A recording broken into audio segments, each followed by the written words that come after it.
Hi guys, welcome to Create 30 Day 29. Wow, it's already day 29. There's a lot of echo here. I didn't think about it. It's already day 29. That means we have one day to go.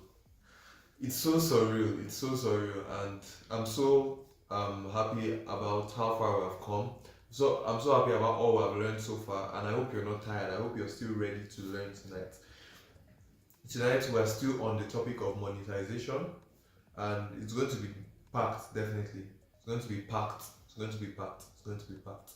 So share the link with your friends, share the link with your family, and yeah, let's start right away. Yesterday we talked about the different avenues to monetization as a creator, um, and we talked about monetization pathways on YouTube, Instagram, TikTok. Those were where we majored, and one thing we discovered is that the path to monetization always results in one thing, which is value. Value, right? So monetization is, there's no monetization without value. You can't build a career, or you can't get access to finances if you don't offer value. So value normally attracts money. Value normally attracts money. So ultimately, no matter the platform you're thinking about, you should be thinking about what can I actually offer, what valuable thing can I offer, right? What valuable thing can I offer? And they are, yeah, what valuable thing can I offer? It was interesting for me to see even Christian creators offering value and monetizing it, right? So I thought that, almost every niche you can think of a way, to monetize, but like, how do Christian creators actually monetize? And it was interesting to see, I think it was recently that, what's her name? Why do people's names skip my mind when I need them? Um, Olu Phoebe, that's her surname, but I'm trying to remember her name. Um, yeah,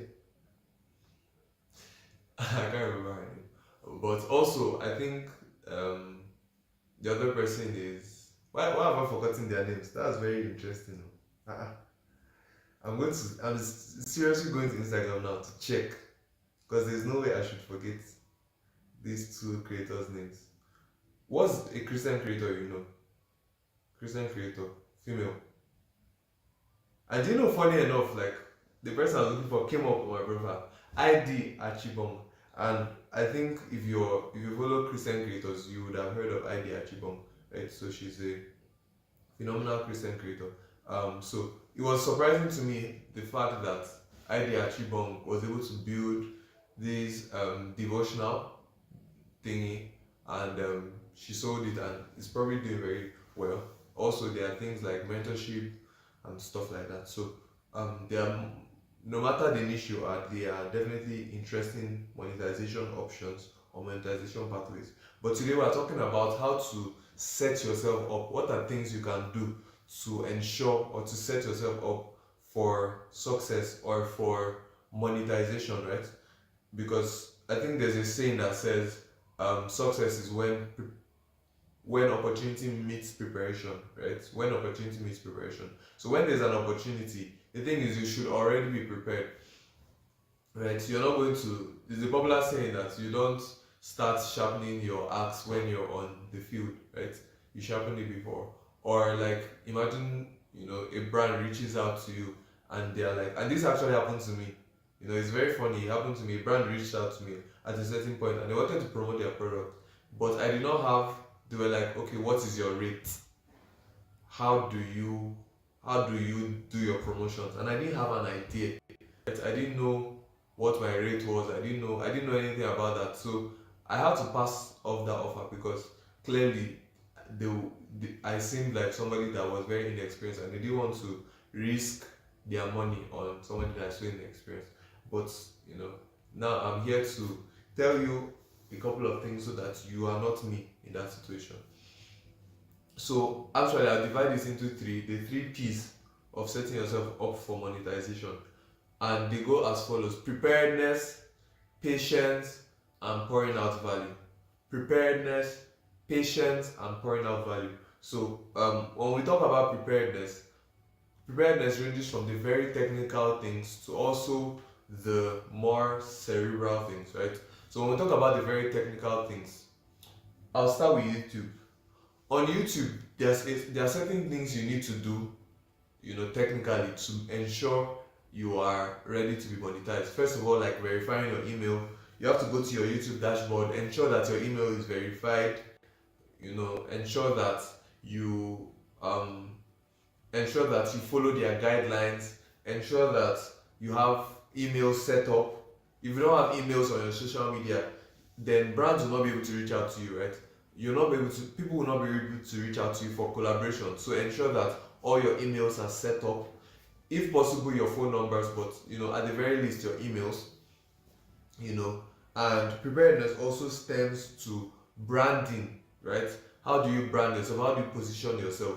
Does your profile scream um, amateur, or does your profile scream somebody that knows what they're doing, right? And a good way to test this is to literally just open your profile and show a random stranger and say, what do you think about this? Does this look amateur to you? Does this look professional to you? So you want to try to make your profile professional. You want to um even if you're doing it by yourself, you want to consume materials that will teach you how to actually better position your brand or your persona or your brand identity, right? So you need to convey that very well. Then number two, um so I talked about having emails and all that set up. They're very important. You have your bio set up. So on Instagram and on other platforms, you should also look into having a rate card, right? Know your rates, know what you would charge even before the brand deal start coming in. Know what you would charge for example, a post, or for a story, or for a reel, right?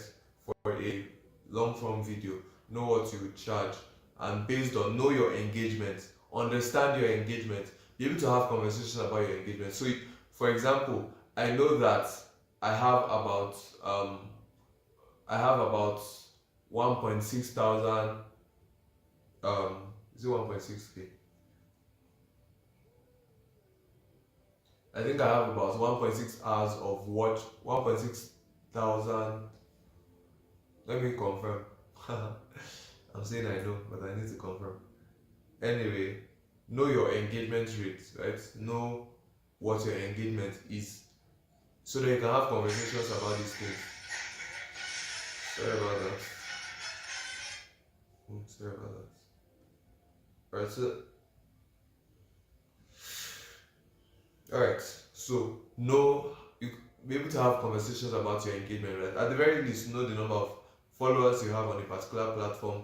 Know the number of average reach you get per reel, right? For example, on TikTok, I know that on average I get 300 to 400 viewers per reel, and I have some outliers, right? So you aim to increase your average reach, you aim to increase it so that you can have these conversations, right? That's all part of preparedness. So you have to be prepared for whatever monetization strategy you're going for. You have to be prepared. Another thing is, okay, let's say your monetization strategy is not brand deals or AdSense. Let's say you're looking to it, and by the way, I don't think anyone should be on YouTube and not be thinking about AdSense, right? But let's say you're looking into something like what would be a good example? A course, right? Or an ebook, right? So definitely you have to be able to attract the audience that would be ideal for whatever product you're looking to offer in the future. Do you get? So if in the future you want to release a video editing course, right? It's very simple. You have to find a way to attract people that would naturally be interested in these things, because if your aim is just to go viral, then you have a lot of people, but none of them might be interested in whatever it is you have to offer, right? So you have to streamline your audience. And how do you streamline your audience?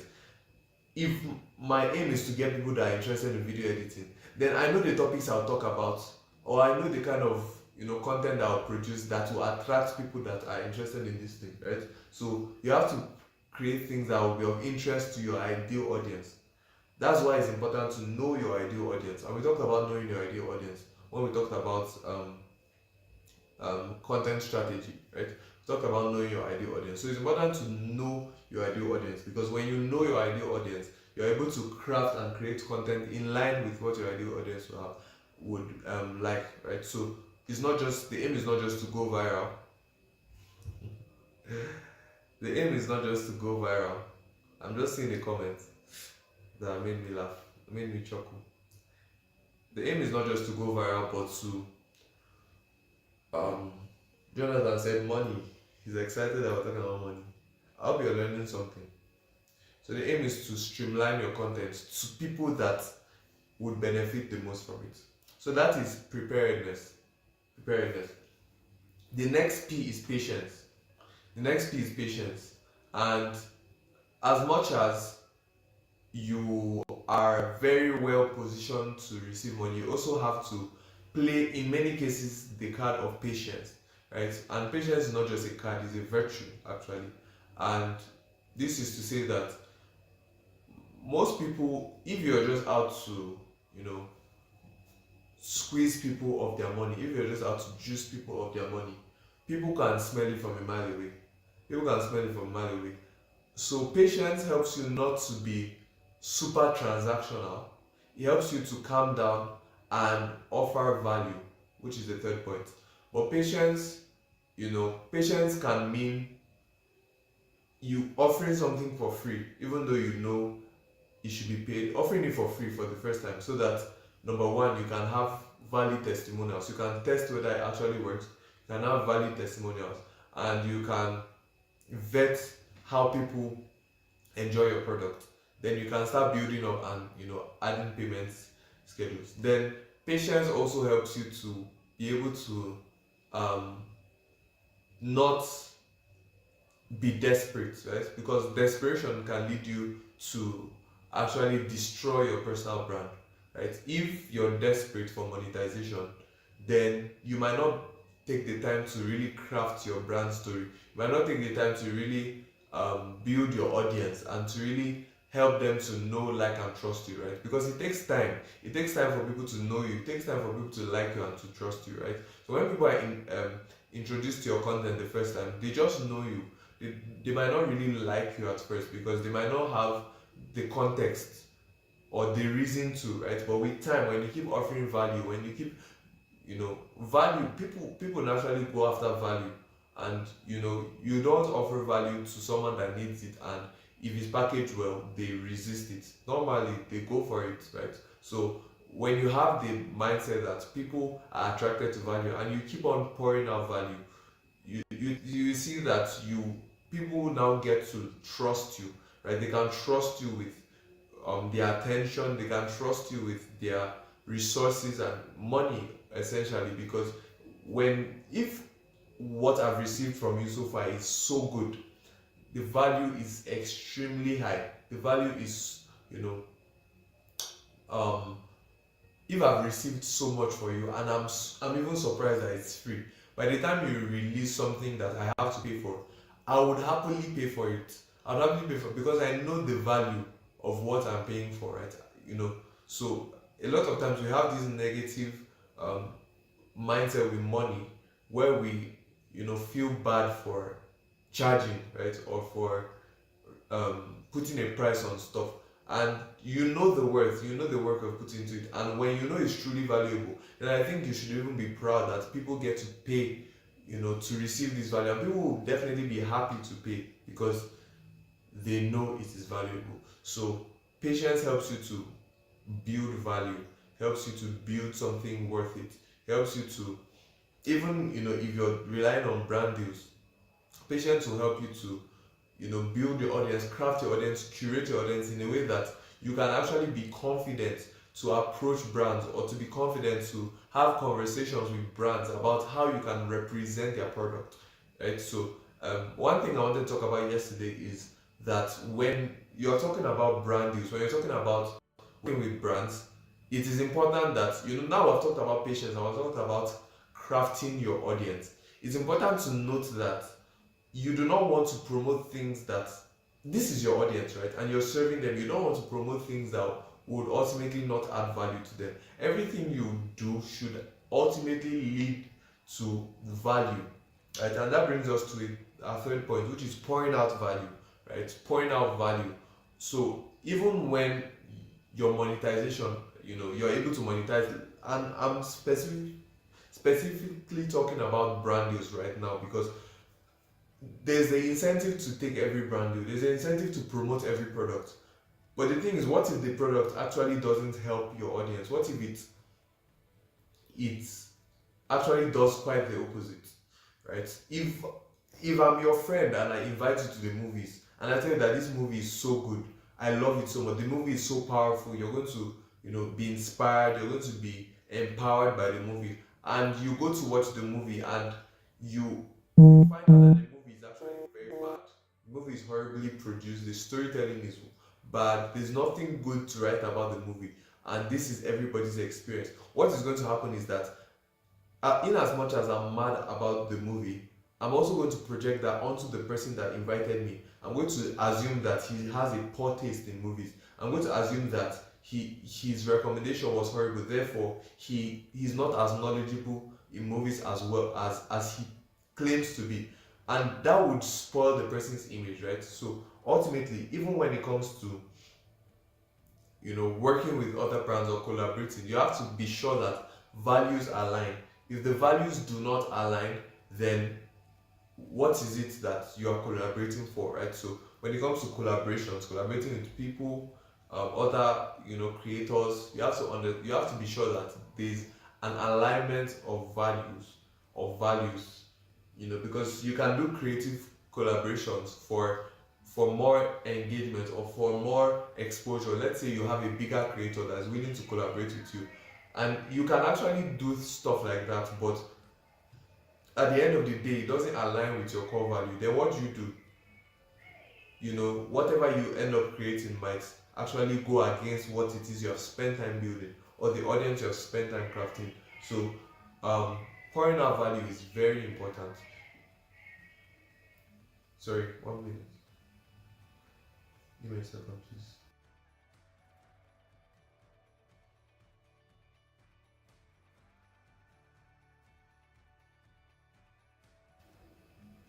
All right, so um we talked about, preparedness, we talked about um patience, and finally we talk about value, right?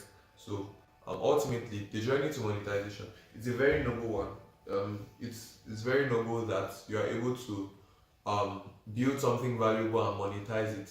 But the reality of the reality is that if you don't offer something valuable, then and you expect to get money, then it's either you're gambling or you're trying to scam people, right? So you have to ask yourself, and strive to create value, essentially.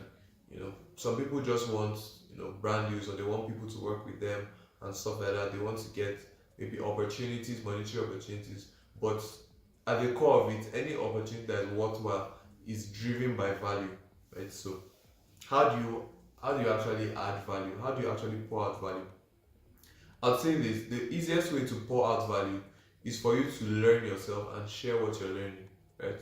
So for you to do the work to learn, do the work to research, do the work to discover, to think, to ask questions, and then find solutions and give out those solutions, package those solutions properly and give them out in form of quality content, right? So depending on what your audience is, depending on, you know, that is why at the end of the day service, right? And I think being a creator is it's interesting because you actually my approach, and I think there are different approaches to being a creator, but I think my approach ultimately resides in service, and it's stemmed in a core value I have, right? Which is service. I'm a person of service, right? So even in my creation, I want to also serve people. Now it is possible to just through um, share understanding of psychology, and you know crafting the perfect title and the perfect thumbnail, making people to click, right? And keeping them entertained. Even at that, that is still value, right? and the value is in the form of entertainment. So value can either be in the form of education, entertainment, inspiration, or a mix of these, right? So you can either educate people, teach them something new, tell them something new, right? Over and over, build value in a specific area by educating them. You can entertain people, right? Give them something to laugh about, something to think about, something to have a conversation about, something to chuckle about with their friends. So that is um, entertainment. And then we have inspiration. You can spur people on, tell them, help them to understand their worth, help them to be driven, hold them accountable, push them, inspire them, show them, a life that inspires them. And that's another way to add value. And then it could be a mix of these, right? So when you offer value over time, then you build goodwill, a massive amount of goodwill. So the more you build goodwill, um, a creator I love so much, Chris Do, he says, give, give, give, give, give, give, give, then ask, right? So when you give enough, you get to a point where it's okay to ask. It's okay to ask. But if the first thing, if you have never met me before and I just come and the first thing I'm doing is asking you for something, you have never met me before, automatically I just become a beggar, right, on the road or something like that. Or even that I might just, even though I'm not a beggar, I might just be a pest, right? Or at the very least, I'm just this random needy person. So that is why it's important to build goodwill before you ask. Because if I get to know you as a person and I get to like you and you're valuable and what you give me is valuable and I get to trust you, then by the time you ask, I'll be so happy to, within my financial need, gain more value, from you because, you're not asking for a donation essentially. You're basically selling something or you're basically offering something valuable. It could be to brands or it could be to individuals. So I think, if you understand this conversation, you know that the, the, the most essential thing and what is the major aspect of our discourse is value.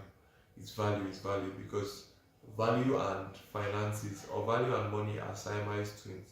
Money always follows value because people know that people value, when people value stuff, they're willing to pay, and they even feel they feel like they are robbing you if you they receive a certain level of value and it's for free. Although I know Nigerians like free stuff a lot, but yeah, value. So um, value driven offers, and you'd see the money rolling. Um, even even when it comes to AdSense, it's still value because essentially, if you create enough value, then enough people would follow you, enough people would subscribe to your channel or follow you, enough people would keep coming back and keep watching more, and you're able to rack the watch time and the hours, sorry, the watch time and the subscriptions, and then you qualify for AdSense. Why do YouTube have this partner program? That's because you are actually offering them value because you are bringing people to the platform. You are giving people, you are helping people have a good time on the platform. They are educated, entertained, and inspired through you, and therefore people use the Instagram platform, and sorry, whatever platform it is, YouTube, Instagram, and particularly for YouTube, now they realize that people use the platform because of you. Therefore, and they also, YouTube is a business, right? It's an advertisement business. That means people actually pay for their adverts to be on YouTube. So how that now tells you how much value you're offering YouTube by being an exceptional creator. So I think definitely for all of us, we need to strive more to add value, and that's it. Um, hmm. I want to talk about putting yourself out there, and just share putting yourself out there actually puts you in a position for better opportunities, right? Because I remember, i I think I mentioned that my main monetization avenue on as a creator is through service, right? Offering services, and I edit videos as a service, right? I also work on I've done designs from time to time, and I think Essentially, every work I've ever done, all the work I've ever done, ever, has somehow tied to my social media, right? I don't think there's any work that I've done that has not had any direct links with my social media. Like the first editing gig I ever got, the first you know, directing gig I got was someone seeing my YouTube video and they liked it. They liked the way I shot it. They liked the camera positioning and everything. Right. So the second time I got a gig on YouTube, um, to edit someone's YouTube video was, the person saw my post, the person reached out, right? The person reached out, and there was that, and there have been multiple over the years, right? The person I'm working on videos for currently, we met, we're total strangers in different countries entirely, right? But we met on social media. So there's a thing about putting yourself out there that gives you, opens you up to opportunities, because favor can only follow people that are visible, right? So I'm a Christian and I believe in, favor as, a supernatural um, result of, visibility, right? When people are drawn to you, people are drawn to help you, you're favored. But I don't think you know, favor can befall someone that is not visible, because how can you be favored when you are not known, right? So there's a thing about putting yourself out there that puts you in the it puts you at the top of the mind of people that would, collaborate with you and be able to offer you opportunities, right? And also it puts you in the position to be able to offer people valuable stuff in exchange for money. So whatever value it is you're offering, whatever way you want to monetize or you're thinking about monetization, I think the two core principles that I would live with are value, adding value consistently and building upon that. And secondly, I would say showing up as often as you can, showing up and talking about how you can be valuable, putting your, selling yourself, selling your value. And I don't mean selling yourself like giving yourself in exchange for money. Um, I'm saying it in the sense of pitching yourself, right? Positioning yourself, making sure that people that you're out to serve would be able to recognize you when they stumble upon your content or whatever it is, right? So you need to have a clear messaging. So if you're not sure of what this messaging is, I want you to go back to our session on content strategy, right? It's a very powerful session. I think you should definitely revisit it, and be sure to revisit. Take note of episodes that really stood out to you, that you need to learn a lot more from, and go over them again and again and again. We have reached the end of tonight's session, and actually this is the last night that we are teaching in this way. Tomorrow is our grand finale and it's going to be very special. You definitely don't want to miss it. I'm really excited about it. Yeah, so I'm so happy that we have come so far. Thank you so much for being a part of it. It warms my heart so much. The fact that you are joining me from wherever you are, clicking my link, my little link, and joining me to hear me talk for 30 minutes every day for the past 30 days. It is truly a blessing, it's truly a gift, and I don't take it for granted. I appreciate you 100%, and for now, I'll have to say goodbye and see you on the next one. Bye bye. How was today's session? I hope you enjoyed it. If you did, please don't hesitate to let me know in the comment section. Now, to ensure that you put everything you learned into practice, we are building a community of creators just like me and you that come together to keep each other accountable, to share ideas, and to grow together. The name of this community is called Kreate Community. To be a part of this community is simple and it's free. All you have to do is click the link pinned in the live chat or the link in the description. Thank you so much and see you tomorrow. Bye.